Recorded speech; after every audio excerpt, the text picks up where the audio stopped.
Teacher two student ratio কিন্তু আমাদের খুব ভালো 29:1, যেটা মানে যে কোনো আপনার গ্লোবাল আপনি কম্পিটিশনে কম্প্যারিজনে যদি দেখেন সেটা খুবই ভালো, মানে একটা ভালো গ্লোবাল স্ট্যান্ডার্ড হলো 30:1, আমাদের 29:1। যে কারণে একটা প্রবলেম আছে হলো যে এক্সট্রা টিচার নেবার জন্য যখন আমরা কোনো প্ল্যান পাস করতে চাই আমাদের মন্ত্রণালয় থেকে, এটা কি ডাবল শিফট হিসাব করে 29:1 নাকি এখানে আসল সংখ্যার সাথে 29:1? না, কিন্তু আসল সংখ্যার সাথে তো স্টুডেন্ট সংখ্যা হয়ে যাচ্ছে, ঠিক না? সো ওইটা তো তাহলে ম্যাথস অঙ্কটা তো ঠিকই চলে আসছে, কারণ অ্যাভারেজটা তো ঠিকই আসছে। সো ওই হিসাবে আমাদের 29:1।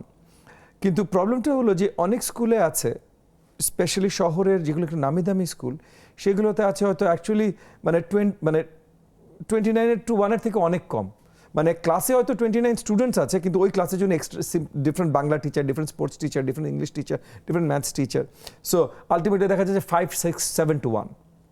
আবার আপনি অনেক গ্রামাঞ্চলে আছে, প্রত্যন্ত অঞ্চলগুলোতে অনেক আছে যে 40 জন স্টুডেন্ট, একজন টিচার, সেও হয়তো রেগুলারলি আসে না ঠিক মতো।